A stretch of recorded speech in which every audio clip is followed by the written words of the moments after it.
വിജയ നമസ്കാരം. നമസ്കാരം. 3-4 ദിവസമായി നമ്മൾ വിഷയങ്ങളിൽ നിന്ന് വ്യതിചലിക്കുന്നു എന്നാണ് നമ്മുടെ പ്രേക്ഷകർ പറയുന്നത്. കാരണം എല്ലാ ദിവസവും നമ്മുടെ പ്രേക്ഷകരുടെ നോട്ടിഫിക്കേഷൻ ടാബിലേക്ക് വരുമ്പോൾ അവർ കാണുന്നത് യുദ്ധം തുടങ്ങുന്നു, യുദ്ധം തുടങ്ങി, യുദ്ധം കയറി, അടിച്ചു കഴിഞ്ഞു, ഡ്രോണുകൾ പറന്നു, കപ്പലുകൾ പൊങ്ങി എന്നൊക്കെയുള്ള വാർത്തകളാണ്. പക്ഷെ ഇപ്പൊ അങ്ങനെയല്ല കാണുന്നത്. ഇപ്പൊ മമതാ ബാനർജി, വിജയ്, ADMK, DMK, കേരളത്തിലെ വാർത്തകൾ എന്നൊക്കെയാണ്. അതുകൊണ്ട് നമുക്ക് നമ്മുടെ ആ ഒരു പഴയ ട്രാക്കിലോട്ട് തിരിച്ചു കയറാൻ സമയമായി. ചേട്ടാ, ഇറാനിലെ യുദ്ധം ഇപ്പോ എന്തായി എന്നുള്ളൊരു ചോദ്യമുണ്ട്. കഴിഞ്ഞ ദിവസം അമേരിക്കയുടെ ഒരു വമ്പൻ വിമാനം അവിടെ നിന്ന് കാണാതായിട്ടുണ്ട് എന്നുള്ള റിപ്പോർട്ടുകൾ പുറത്തു വന്നു. പിന്നീട് സിഗ്നൽ തിരിച്ചു കിട്ടി എന്നും പറഞ്ഞു അമേരിക്ക ഏതൊരു ആശ്വാസമായി. അതിനിടയിൽ അമേരിക്ക ഒരു ചെറിയ ആക്രമണം നടത്തിയിട്ടുണ്ടായിരുന്നു. ആ ആക്രമണത്തിൽ 5 പേർ കൊല്ലപ്പെട്ടു എന്നുള്ള റിപ്പോർട്ടുകൾ പുറത്തു വന്നിട്ടുണ്ടായിരുന്നു. ബഹ്റൈനിലടക്കം അടിയന്തരാവസ്ഥ പ്രഖ്യാപിച്ചു എന്ന റിപ്പോർട്ട് പുറത്തു വന്നിട്ടുണ്ടായിരുന്നു. പിന്നെ വേറൊരു കാര്യം പറയുകയാണെങ്കിൽ UAE-യിലേക്ക് ഡ്രോൺ ആക്രമണം ഉണ്ടായിരുന്നു. ഇതൊക്കെ ഉണ്ടായിരുന്നു. ഇപ്പോഴിതാ യുദ്ധം അവസാനിപ്പിക്കാൻ ട്രംപ് നാഴികയ്ക്ക് 40 വട്ടം പറയുന്നുണ്ട് യുദ്ധം തീർന്നു എന്ന്. ഇപ്പൊ ഇറാൻ പറഞ്ഞിരിക്കുകയാണ് ഞങ്ങൾ തയ്യാറാണ് യുദ്ധം അവസാനിപ്പിക്കാൻ എന്ന് പറയുകയാണ്. ട്രംപിനെതിരെ പെഷസ്കിയാന്റെ കുറച്ച് നിബന്ധനകളും പുറത്ത് അദ്ദേഹം വച്ചിട്ടുണ്ട് എന്നുള്ളതാണ് നമുക്ക് മനസ്സിലാക്കാൻ സാധിക്കുന്നത്. എന്തായാലും ഇറാൻ ഇപ്പോൾ യുദ്ധം അവസാനിപ്പിക്കാൻ തയ്യാറാണ് എന്ന് പറയുമ്പോൾ ഇറാൻ മുന്നിലേക്ക് വച്ചിരിക്കുന്ന ചില നിബന്ധനകളുണ്ട്. ആ നിബന്ധനകൾ ട്രംപ് അംഗീകരിക്കുമോ? കാരണം ട്രംപിനാണ് ഈ യുദ്ധം നിർത്തേണ്ടത് എന്നുള്ളതാണ് നമുക്ക് മനസ്സിലാകുന്ന കാര്യം. അപ്പൊ അത് അംഗീകരിക്കുമോ എന്നുള്ളതാണ് പ്രധാനപ്പെട്ട ചോദ്യം എന്ന് പറയുന്നത്. നിബന്ധനകൾ എന്തൊക്കെയായിരിക്കും എന്ന് നമുക്ക് ഊഹിക്കാവുന്നതല്ലേ ഉള്ളൂ. സാധാ നിബന്ധനകൾ തന്നെയാണ്. അവരുടെ ആണവായുധം പിന്നെ അവരുടെ രാജ്യത്തേക്ക് കടന്നു കയറരുത്, അവർ യുദ്ധം നിർത്തുക എന്നുള്ള കാര്യങ്ങളൊക്കെ തന്നെയാണ്. ഉപരോധം, ഇതൊക്കെ തന്നെയാണ്. എന്ത് തോന്നുന്നു ഈ യുദ്ധം? ഇപ്പൊ രണ്ടുപേരും ഒരു മൂലയ്ക്ക് എത്തിയിട്ടുണ്ട്. അതായത് ഇറാനും പറയുന്നു യുദ്ധം അവസാനിപ്പിക്കാൻ ഞങ്ങളും തയ്യാറാണ്, ഈ നിബന്ധന അംഗീകരിക്കും. ട്രംപ് ഓൾറെഡി അവിടെ പറയുന്നുണ്ട് യുദ്ധം അവസാനിച്ചു എന്ന് പറയുന്നുണ്ട്. എന്തായിരിക്കും വരാൻ പോകുന്നത്? എനിക്ക് തോന്നുന്നു നമ്മുടെ ഈ ഇറാനും അമേരിക്കയായിട്ടുള്ള വാർ ഏറ്റവും കൂടുതൽ കാണുന്ന പ്രവാസികളാണെന്നാണ് തോന്നുന്നത്. നമ്മുടെ ഈ വാർത്ത ഏറ്റവും കൂടുതൽ കാണുന്നത്. അതുകൊണ്ട് തന്നെ ഇപ്പൊ 2 ദിവസമായിട്ട് ഒരുപാട് പേര് താഴെ കമന്റ് ഒക്കെ ചെയ്യുന്നുണ്ട്, നിങ്ങൾ ഇറാനെ വിട്ടോ മറന്നോ എന്നൊക്കെ ചോദിച്ചിട്ട്. പക്ഷെ മറന്നിട്ടുള്ളതല്ല. നമ്മുടെ നാഷണൽ പൊളിറ്റിക്സിൽ വലിയ ഇമ്പാക്ട് ഉണ്ടാക്കിയിരുന്ന ബംഗാൾ തെരഞ്ഞെടുപ്പ് നമ്മളൊരു മുഖ്യ അജണ്ടയായിരുന്നു. നമ്മൾ അതിനെ വളരെ വർഷങ്ങളായിട്ട് ഫോളോ ചെയ്യുന്ന ഒരു ചാനലും കൂടെയാണ് നമുക്ക് അതിനായിരുന്നു ഇമ്പോർട്ടൻറ്റ് കൊടുത്തത്. കേരള തെരഞ്ഞെടുപ്പൊന്നും നമ്മളൊരു കാര്യമായിട്ട് എടുത്തിട്ടേ ഇല്ലായിരുന്നു. ഏതായാലും നമുക്ക് കാര്യത്തിലേക്ക് തന്നെ വരാം.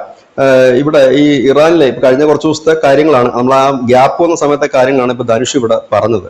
ഇനിയിപ്പോ അതിന്റെ കൂടെ ലേറ്റസ്റ്റ് ആയിട്ട് ഒരു കാര്യം കൂടാണ് ചേർക്കാനുള്ളത്. കഴിഞ്ഞ ദിവസം ഇന്നലെ ഇറാന്റെ ഒരു എണ്ണക്കപ്പലിനെ അമേരിക്ക ആക്രമിച്ചിട്ടുണ്ട്. ഹസ്ന എന്ന് പറയുന്ന ഒരു എണ്ണ ടാങ്കറിനെയാണ് ആക്രമിച്ചത്. അത് അമേരിക്ക പറയുന്നത് ഉപരോധം മറികടന്ന് ഇറാനിലേക്ക് പോകാൻ ശ്രമിച്ചപ്പോൾ ഞങ്ങൾ അറ്റാക്ക് ചെയ്തു എന്നാണ് പറഞ്ഞിരിക്കുന്നത്. അപ്പൊ ഇതിന്റെ ഇടയിൽ നടന്ന ചില കാര്യങ്ങളുണ്ടായിരുന്നു. ഇനിയിപ്പോ ഈ കഴിഞ്ഞ ദിവസം ഈ അബ്ബാസ്, അവരുടെ വിദേശകാര്യമന്ത്രി, ചൈനയിലെത്തുകയുണ്ടായി. ചൈനയിലെത്തി അവിടുത്തെ മന്ത്രിമാരുടെ അവിടെ ചൈനയിലെത്തുന്നതിന് മറ്റൊരു പ്രാധാന്യം കൂടി ഉണ്ട്. കാരണം ഡൊണാൾഡ് ട്രംപ് ചൈനയിലേക്ക് പോകാൻ പോവുകയാണ് ഈ വ്യാപാര കരാറുമായി ബന്ധപ്പെട്ടിട്ട്. അപ്പൊ അതിനു മുമ്പ് ഒരു സെറ്റിൽമെന്റ് ചെയ്യുക എന്നുള്ളത്. ഇപ്പൊ ചൈനയെ സംബന്ധിച്ച് ചൈനയാണ് ഇപ്പൊ കൂടുതൽ കിടന്നിട്ട് ഇപ്പോൾ ഈ യുദ്ധം അവസാനിപ്പിക്കുന്നതിന് വേണ്ടിയിട്ടുള്ള നീക്കങ്ങൾ നടത്തിക്കൊണ്ടിരിക്കുന്നത്. കാരണം ചൈനയെ സംബന്ധിച്ച് ഏറ്റവും കൂടുതൽ എണ്ണ ഇറക്കുമതി ചെയ്യുന്ന ഒരു രാജ്യം ഇറാനാണ്.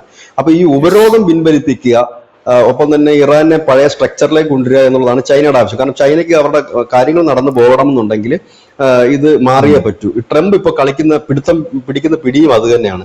കാരണം ട്രംപ് ഇപ്പോൾ ഈ ഉപരോധവും മറ്റുള്ള കാര്യങ്ങൾ മുറുക്കുന്നതിലൂടെ നഷ്ടം സംഭവിക്കുന്നത് ഇറാന് മാത്രമല്ല ചൈനയ്ക്കൂടെ നഷ്ടം സംഭവിക്കുന്നത്. അതുകൊണ്ടാണ് ചൈന ഇത് വലിയ രീതിയിൽ ഇടപെടുന്നുണ്ട്. ഈ ട്രംപ് ഇതിനകത്ത് കാണുന്ന ഒരു വലിയ ബുദ്ധി എന്താണെന്ന് വെച്ച് കഴിഞ്ഞാൽ, ഈ ഒരു ഗ്യാപ്പിന് അദ്ദേഹത്തിന്റെ വ്യാപാര കരാറോട് ഒപ്പിക്കാൻ പറ്റുമോ എന്നുള്ളതാണ് ട്രംപ് നോക്കുന്നത്. അതായത് വാഴ നനയുമ്പോൾ ചീര കൂടെ നനയുമല്ലോ എന്നൊരു തിയറിയാണ് ട്രംപ് ഇവിടെ പ്രയോഗിച്ചുകൊണ്ടിരിക്കുന്നത്. അതായത് മാക്സിമം പ്രഷറിലേക്ക് കൊണ്ടുവരിക ചൈനയെ. കൊണ്ടുവന്ന് കഴിയുമ്പോഴത്തേനും ശരി വ്യാപാര കരാർ വരുമ്പോൾ നമുക്ക് അഡ്ജസ്റ്റ്, അങ്ങനെയാണെന്ന് നമുക്ക് ഇറാന്റെ കാര്യത്തിൽ ഓക്കെ ആക്കാം എന്നൊരു നയത്തിലേക്കായിരിക്കും അവർ പോകുന്നത്. ഇതിനിടയിൽ മറ്റൊരു വലിയ നീക്കം നടന്നു. ഇന്ത്യയിലേക്ക് വിയറ്റ്നാമിന്റെ ഭരണാധികാരി വന്നു. വിയറ്റ്നാമിന്റെ ഈ അടുത്താണ് അധികാരം പറ്റുന്നത്. അവർ വരുന്നു. അത് വരുമ്പോൾ അത് വേറൊരു മെസ്സേജാണ് കൊടുക്കുന്നത്. കാരണം അവർ വന്നിട്ട് ഇവിടെ ഒപ്പിട്ടിട്ട് പോയത് നമ്മുടെ ആയുധ കരാറാണ് ഒപ്പിട്ടിട്ട് പോയത് വിയറ്റ്നാമിന്റെ ഭരണാധികാരി. ഇവിടെ ശ്രദ്ധിക്കേണ്ട ഒരു കാര്യം, ചൈനയുടെ കണ്ണിലെ കരടാണ് വിയറ്റ്നാം. അതുപോലെ ദക്ഷിണ ചൈന കടലിടുക്കിന്റെ ഒരു പ്രധാന കേന്ദ്രം വിയറ്റ്നാമാണ്. ഇവിടേക്കാണ് ഇന്ത്യ ബ്രഹ്മോസ് ഉൾപ്പെടെയുള്ള ആയുധങ്ങൾ കൊടുക്കാൻ ഒരു കരാർ ഒപ്പുവെച്ചിരിക്കുന്നത്. അതായത് ഒരു ഭാഗത്ത് മറ്റൊരു നീക്കം നടത്തുമ്പോൾ ഇവിടെ ഇപ്പുറത്തെ ഭാഗത്ത് ചൈനയ്ക്ക് കലിപ്പുണ്ടാകുന്ന അല്ലെങ്കിൽ ചൈനയ്ക്ക് താല്പര്യമില്ലാത്തൊരു നീക്കമാണ് ഇന്ത്യയിൽ ഇപ്പോൾ നടന്നുകൊണ്ടിരിക്കുന്നത്. അപ്പൊ പല വഴിക്ക് അങ്ങനെയുള്ള നീക്കങ്ങൾ നടക്കുന്നുണ്ട്. പതിവുപോലെ റഷ്യ ഉക്രൈൻ യുദ്ധത്തിൽ പ്രത്യേകിച്ചൊന്നും കേൾക്കുന്നില്ല, വലിയ വാർത്ത എന്ന് പറയാനില്ല. പക്ഷെ ഡ്രോൺ ആക്രമണവും മറ്റും നടക്കുന്നുണ്ട്. മിസൈൽ ആക്രമണം കഴിഞ്ഞ ദിവസം നടന്നിരുന്നു. അവരുടെ ചില ഊർജ്ജ കേന്ദ്രങ്ങൾക്ക്, റഷ്യയുടെ ചില ഊർജ്ജ കേന്ദ്രങ്ങൾക്ക് നേരെ ആക്രമണവും മറ്റും നടന്നിരുന്നു. ഇപ്പൊ എല്ലാവരും ഒന്ന് റെസ്റ്റ് ചെയ്യുന്ന ഒരു ടൈമാണ് എന്നാണ് തോന്നുന്നത്. പക്ഷെ ഈ യുദ്ധം എങ്ങനെയെങ്കിലും തീർക്കണം എന്നുള്ളത് ട്രംപിന്റെ ഭയങ്കരമായ ഒരു ആഗ്രഹം തന്നെയാണ്, യുദ്ധം തീർക്കുക എന്നുള്ളത്. ഇറാനെ സംബന്ധിച്ച് അവരും എനിക്ക് തോന്നുന്നത് മടുത്തു തുടങ്ങിയിട്ടുണ്ടാകും ഈ അടിച്ച് മുമ്പോട്ട് പോവുക എന്നുള്ളത്. അധികം കാരണം അവർ സജീവമാണെന്ന് അറിയിക്കുന്നതിന് വേണ്ടിയിട്ടാണ് കഴിഞ്ഞ ദിവസം ഈ UAE-യിലും മറ്റുമൊക്കെ അവർ ഡ്രോൺ ആക്രമണം നടത്തി. പക്ഷെ ഇന്നലെ ആ ആക്രമണത്തിൽ തൊട്ടു പിന്നാലെ ഇന്ത്യയുടെ ശബ്ദം മാറിയതായിട്ട് നമ്മൾ കണ്ടു. കാരണം ഇന്ത്യ പറയുന്നത് UAE-ക്ക് എല്ലാവിധ പിന്തുണയും നൽകുന്നു എന്നാണ് പറഞ്ഞത്. അവിടെ ഇറാനെ പരാമർശിച്ച് കണ്ടില്ല. ഇതിന് അർത്ഥം എന്തെന്ന് ചോദിച്ചു കഴിഞ്ഞാൽ ഇറാന്റെ ഭരണകൂടം രണ്ട് വഴിക്ക് നീങ്ങുന്നു എന്നത് തന്നെയാണ്. സൈനിക നേതൃത്വമാണ് ഇപ്പോൾ ഇറാന്റെ കാര്യങ്ങൾ നിയന്ത്രിക്കുന്നത് എന്നൊരു വാർത്ത നേരത്തെ മുതൽ തന്നെ വന്നിരുന്നു. നമ്മളും അത് റിപ്പോർട്ട് ചെയ്തിരുന്നതാണ്. ഈ പെഷസ്കിയാനും ഈ പറഞ്ഞ അബ്ബാസും ഒക്കെ വെറും ഒരു പടം മാത്രമാണ് നമ്മുടെ പാകിസ്ഥാനിലെ കണക്ക്. മുനീർ എല്ലാം തീരുമാനിക്കും, നമ്മുടെ ഈ ഷഹബാസ് ഷെരീഫിന് എങ്ങോട്ടെങ്കിലൊക്കെ പറഞ്ഞു വിടും എന്ന് പറഞ്ഞതുപോലത്തെ ഒരു കണ്ടീഷനിലാണ് ഇവിടെയും നിൽക്കുന്നത്. അപ്പൊ ഏതായാലും ഇതാണ് അവിടുത്തെ ഒരു പ്രധാനപ്പെട്ട കണ്ടീഷൻ. എന്തായാലും 48 മണിക്കൂറിനകം ഒരു കടുത്ത തീരുമാനത്തിലേക്ക് എത്തുമെന്നാണ് ട്രംപ് പറയുന്നത്. ട്രംപ് ഉദ്ദേശിക്കുന്നത് യുദ്ധം തീരും എന്നാണ് പറയുന്നത്. പക്ഷേ ഈ ഇറാൻ മുമ്പോട്ട് വെക്കുന്ന നിർദ്ദേശമുണ്ട്. കാരണം ഇറാനെ സംബന്ധിച്ച് ഇതൊരു പിടിവള്ളിയാണ്. കാരണം ട്രംപ് ഇങ്ങനെ യുദ്ധം തീർക്കണമെന്നിങ്ങനെ ഒരുങ്ങി നിൽക്കുമ്പോൾ ഇറാനെ സംബന്ധിച്ച് അവർക്ക് പ്രഷർ ചെലുത്താൻ എളുപ്പമാണ്. അവരിപ്പോൾ അവർ പറയുന്ന 2 കാര്യങ്ങളാണ്. ഒന്ന്, ഞങ്ങളുടെ ഉപരോധം നീക്കിത്തരണം. രണ്ടാമത്തേത്, ഈ ആദ്യത്തെ ചർച്ചയിൽ ആണവായുധങ്ങളെ കുറിച്ചോ അല്ലെങ്കിൽ ആണവ പ്ലാന്റുകളെ കുറിച്ചോ ചർച്ച ചെയ്യരുത്. അത് പിന്നീട് അടുത്ത നെക്സ്റ്റ് സ്റ്റെപ്പ് ചെയ്യാം. കാരണം ഒരു ദിവസം കൊണ്ട് ചർച്ച തീരില്ലല്ലോ. അടുത്ത സ്റ്റെപ്പ് ചെയ്യാം. തൽക്കാലം നമുക്ക് ഈ ഉപരോധം ഒന്ന് നീക്കി തരിക, പിന്നെ ആക്രമിക്കാതിരിക്കുക. ഇതാണ് ചെയ്യുന്നത്. ഞങ്ങളും ആക്രമിക്കില്ല, ഞങ്ങൾ ഇനി ആരെ ആക്രമിക്കില്ല, ഞങ്ങൾ യുദ്ധം നിർത്താൻ തയ്യാറാണെന്ന് ഇറാൻ പരസ്യമായി തന്നെ ഇപ്പൊ അംഗീകരിച്ചിട്ടുണ്ട്. പക്ഷെ അവർ മുമ്പോട്ട് കാരണം യുദ്ധം നിർത്തുമ്പോൾ 2 കൂട്ടർക്കും എന്തെങ്കിലുമൊക്കെ അങ്ങോട്ടും ഇങ്ങോട്ടും അഡ്ജസ്റ്റ്മെന്റുകൾ വേണമല്ലോ, ഗുണം വേണമല്ലോ. ഇപ്പൊ അമേരിക്ക പറയുന്നത് മുഴുവൻ കേട്ടുകൊണ്ട് ഇറാനെ നിർത്താൻ കഴിയില്ല. കാരണം അവരിപ്പം ഇനി അവർക്ക് മുമ്പോട്ട് പോവുക തന്നെ അസാധ്യമാണ് ഇപ്പോഴത്തെ അവസ്ഥയിൽ. കാരണം അവരുടെ ഊർജ്ജ കേന്ദ്രങ്ങളായാലും റോഡുകളായാലും താറുമാറായ കെട്ടിടങ്ങളായാലും ഇതൊക്കെ ഇനി വലിയ ബാധ്യത തന്നെയാണ് അവർക്കുള്ളത്. അപ്പൊ സ്വാഭാവികമായിട്ട് അവർ പറയുന്നൊരു കാര്യമുണ്ട്, ഉപരോധം നീക്കിത്തരിക. കാരണം അവിടെയും ചില പ്രശ്നമുണ്ട്.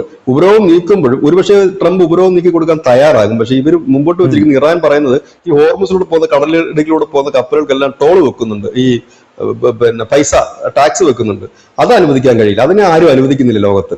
അത് ചിലപ്പം ഒരുപക്ഷെ എനിക്ക് തോന്നുന്നു ഇറാൻ അതൊരു ചെക്കായിട്ട് മുമ്പോട്ട് വെച്ചൊരു സാധനമാണ് അത്. അപ്പൊ നമുക്കിപ്പോ ഒരു ഡിമാൻഡ് അംഗീകരിക്കണമെങ്കിൽ ആ ഡിമാൻഡിന്റെ മുകളിൽ മറ്റൊരു ഡിമാൻഡ് വെക്കണം. അതായത് നിങ്ങൾ ഉപരോധം നീക്കണം എന്ന് പറയുന്നതിനോടൊപ്പം തന്നെ ഹോർമുസ് കടലിടുക്കിൽ ടാക്സ് കൂടെ വെക്കുന്നു. അവർക്ക് നന്നായി അറിയാം ഈ ടാക്സിന് വില പോകുന്ന പ്രശ്നമൊന്നും ഉദിക്കുന്നില്ല. കുറച്ച് കഴിയുമ്പോൾ ടാക്സ് എടുത്ത് കളയേണ്ടി വരും. കാരണം അത് ഇന്റർനാഷണൽ ലോയ്ക്ക് വിരുദ്ധമാണ്. എല്ലാ രാജ്യങ്ങളും അതിനെതിരുമാണ്. അവരെ ഒന്നിച്ച് കയറി പണിയുകയും ചെയ്യും. അപ്പൊ അതുകൊണ്ട് ഇവരെന്ത് ചെയ്യും, അങ്ങനെ ഒരു ചെക്ക് വെച്ചു എന്നേ ഉള്ളൂ. അപ്പൊ സ്വാഭാവികമായിട്ട് ചർച്ച മുറുകും. അപ്പൊ ട്രംപിനും ഹാപ്പിയാകും, ഇറാനും ഹാപ്പിയാണ്. കാരണം അവര് മനഃപൂർവ്വം ചെയ്യുന്നതല്ലല്ലോ, യുദ്ധത്തിന്റെ മറ്റൊരു തിയറി ആയിട്ടാണ് അവർക്ക് വെക്കുന്നത്. അപ്പൊ സ്വാഭാവികമായിട്ടും പറയും, ഒരു കാര്യം ചെയ്യും, ഹോർമുസിന് മുകളിലുള്ള നിങ്ങൾ ചുമത്തുന്ന ടാക്സ് എടുത്ത് കളയും, ഹോർമുസ് ഞങ്ങൾ ഓപ്പൺ ചെയ്തു തരാം, പക്ഷെ ഞങ്ങളുടെ സാന്നിധ്യം ഇവിടെ ഉണ്ടാകും. ഉപരോധത്തിൽ നിങ്ങൾക്ക് പൂർണ്ണമായിട്ട് അവരെ ഉപരോധം നീക്കുമെന്ന് എനിക്ക് തോന്നുന്നില്ല. ഉപരോധത്തിൽ ഇളവ് കൊടുക്കാൻ സാധ്യതയുണ്ട്. അതിനിപ്പോ ട്രംപ് ആയതുകൊണ്ട് ഒരു നാണോ ഇല്ലാതെ ട്രംപ് പറയാൻ പോകുന്ന ഇതായിരിക്കും, നമ്മളടിച്ച് നിലംപരിശാക്കി ഇറാൻ ആകപ്പാടെ പിച്ചച്ചട്ടി നിൽക്കുകയാണ്, കഞ്ഞി കുടിക്കാൻ പോലും ഗതിയില്ല, ആ പാവങ്ങൾക്ക് എന്തെങ്കിലുമൊക്കെ കിട്ടിക്കോട്ടെ എന്ന് കരുതിയിട്ട് ഞാൻ കുറച്ചെണ്ണ വിൽക്കാൻ ഞാൻ അനുവദിച്ചിട്ടുണ്ടെന്ന് പറയും. ഈ ഇതെന്തിനാന്ന് വെച്ച് കഴിഞ്ഞാൽ ഇറാനെ മാത്രം സൂചിപ്പിക്കാനല്ല, ചൈനയെ കൂടെ നിർത്താൻ വേണ്ടിയിട്ടാണ് അത് ചെയ്യുന്നത്. അത് മാത്രമല്ല, ആഗോളതലത്തിൽ ഒരു വലിയ ഊർജ്ജ പ്രതിസന്ധി ഉണ്ടാകാതിരിക്കാൻ കൂടി ഒരു മുൻകരുതൽ എടുക്കുകയാണ്. അതുകൊണ്ട് ഒരുപക്ഷെ അങ്ങനെ തീരാനുള്ള സാധ്യതയാണ് ഇപ്പോൾ നിലവിൽ കാണുന്നത്. ഇനി ഒരു ഘോര യുദ്ധത്തിലേക്ക് പോകുമോ എന്നുള്ള കാര്യത്തിൽ നിലവിൽ വലിയ സംശയമാണ്. മുമ്പൊക്കെ നമ്മൾ പറഞ്ഞുകൊണ്ടിരുന്നത് പോലെ അല്ല, വലിയ സംശയമാണ്. 2 കൂട്ടരും ഏതാണ്ട് അടിച്ചു തളർന്ന് ക്ഷീണിച്ചിരിക്കുകയാണ്. 2 കൂട്ടർക്കും ഇപ്പൊ വയ്യ, നിർത്തിയാൽ കൊള്ളാമെന്ന് വലിയ ആഗ്രഹങ്ങളുണ്ട്. അത് 2 കൂട്ടരുടെയും ഇപ്പോൾ യോജിക്കാവുന്ന മേഖല ഞാൻ പറഞ്ഞു ഇത് തന്നെയാണ്. അവർക്കിപ്പോൾ ഉപരോധം മാത്രം നീക്കിയാൽ മതി. ഉപരോധം നീക്കാൻ സാധ്യതയില്ല, ഇളവ് കൊടുക്കാൻ സാധ്യതയുണ്ട്. ഒപ്പം തന്നെ ഹോർമുസ് കടലിടുക്ക് തുറക്കാനും ഇറാൻ ടോൾ വെക്കുക എന്നുള്ളത് ഇല്ലാതാക്കാനും പറ്റും. ഇറാൻ അത് ചിലപ്പോൾ പിൻവലിക്കുമായിരിക്കും, ഞങ്ങൾ അതിന് പിന്മാറാന്ന് പറയും. അമേരിക്ക പറയും ഞങ്ങൾ 2-3 കപ്പലുകൾ ഇവിടെ കൊണ്ടിടും എന്ന് പറയും. കാരണം ആ കപ്പലിട്ടാലല്ലേ മറ്റുള്ളവന്മാരുടെ നിന്നൊക്കെ പൈസ പിരിച്ച് പുട്ടടിക്കാൻ പറ്റത്തുള്ളൂ. മറ്റേ മിഡിൽ ഈസ്റ്റ് കൺട്രീസ് ഉണ്ടൊക്കെ നിങ്ങൾക്ക് സുരക്ഷ ഒരുക്കാനാണ് ഞങ്ങൾ ഈ കപ്പൽ കൊണ്ടിട്ടിരിക്കുന്നത്, മറ്റു രാജ്യങ്ങൾക്ക് ഇട്ടിരിക്കുന്നത് എന്നൊക്കെ പറഞ്ഞത്. അപ്പം ഇങ്ങനെ ഉള്ള സാധ്യതകളാണ് നിൽക്കുന്നത്. പക്ഷെ എന്നാലും നമ്മൾ ഇപ്പോഴും പറയുന്നു, ഇതൊരു ഉള്ള കാലത്തേക്കുള്ള ഒരു ശാശ്വതമായ പരിഹാരമേ അല്ല. ഈ മേഖല എന്ന് പറയുന്നത് എപ്പോൾ വേണേൽ യുദ്ധം തുടങ്ങാം, എപ്പോൾ വേണേൽ അവസാനിക്കാം. അതുകൊണ്ട് ഇപ്പോൾ വരാൻ പോകുന്നത് ഒരു തൽക്കാലത്തേക്കുള്ള ശാന്തത എന്ന് നമുക്ക് പറയാനും കഴിയും. അതിനിപ്പോൾ ട്രംപ് ഇപ്പോൾ പാകിസ്ഥാനാണ് കൂട്ടുപിടിച്ചിരിക്കുന്നത്. ട്രംപ് എപ്പോഴും പറയുന്നത്, ഇപ്പോഴൊക്കെ പറയുന്നത് പാകിസ്ഥാൻ ഞങ്ങളുടെ കാല് പിടിക്കുന്നു, പാകിസ്ഥാൻ പറയുന്നു യുദ്ധം അവസാനിപ്പിക്കാൻ. ഇറാന്റെ മെസ്സേജുകൾ പാകിസ്ഥാനാണ് വരുന്നത്. ഇറാൻ കാല് പിടിച്ച് പാകിസ്ഥാൻ്റെ അടുത്ത് കരഞ്ഞു പറയുന്നു ഞങ്ങളോട് പറയാൻ. പാകിസ്ഥാനാണ് മെസ്സേജ് വരുന്നതെന്നാണ് പറയുന്നത്. ഇതാരും സ്ഥിരീകരിക്കുന്നൊന്നുമില്ല, ആരും നോക്കുന്നുമില്ല. ട്രംപ് ആയതുകൊണ്ട് വായി വരുന്ന എന്തെങ്കിലുമൊക്കെ വിളിച്ച് പറയുന്നതാകാം. അതോ ഇനി എന്തെങ്കിലും നീക്കങ്ങൾ നടക്കുന്നുണ്ടോ എന്നും അറിയാം. ഏതായാലും തൽക്കാലം ഒരു ശാന്തതയാണ്. പിന്നെ ഇന്നത്തെ ദിവസത്തിന്റെ ഒരു പ്രത്യേകത കൂടി നമുക്ക് പറഞ്ഞ് അവസാനിപ്പിക്കാം. ഇന്ന് മെയ് 7 ഇന്നാണ് നമ്മുടെ ഓപ്പറേഷൻ സിന്ദൂർ തുടങ്ങിയതിന്റെ 1ാം വാർഷികമാണ്. അത് നമ്മൾ അതും കൂടെ പ്രേക്ഷകരെ ഓർമ്മിപ്പിക്കുന്നു. ഈ ഓപ്പറേഷൻ സിന്ദൂർ തുടങ്ങുമ്പോൾ ഇന്നത്തെ ദിവസം നമ്മുടെ പ്രധാനമന്ത്രിയും കരസേനാ മേധാവിയൊക്കെ നൽകിയിരിക്കുന്ന വലിയൊരു മുന്നറിയിപ്പാണ്.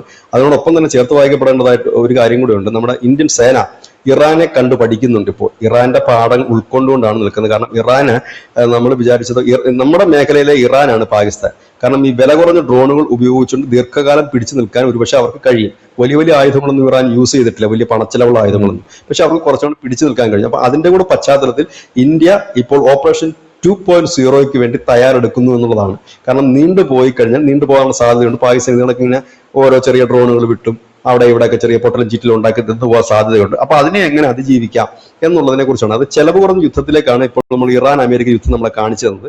അമേരിക്കയും വലിയ രീതിയിൽ പണച്ചിലവുള്ള ആയുധങ്ങളൊന്നും തന്നെ അവർ ഉപയോഗിച്ചിട്ടില്ല. ഇറാൻ ആകട്ടെ തുടക്കം മുതൽ തന്നെ വലിയ പണച്ചിലവുകളൊന്നും ഉപയോഗിച്ചിട്ടില്ല. വളരെ ചീപ്പായിട്ടുള്ള ഡ്രോണുകളും മറ്റുമൊക്കെയാണ് അടുത്തുള്ള മിഡിൽ ഈസ്റ്റ് കൺട്രീസിലൊക്കെ അവർ ഉപയോഗിച്ചിരുന്നത്. അപ്പൊ അതും കൂടെ ഉണ്ട്. ഏതായാലും നമുക്ക് ഓപ്പറേഷൻ സിന്ദൂറിന്റെ ഈ ദിനത്തിന് എന്റെ ഓർമ്മ പുതുക്കൽ കൂടി അത് നടത്തിക്കൊണ്ട് നമുക്കിത് ഇപ്പൊ അവസാനിപ്പിക്കാം.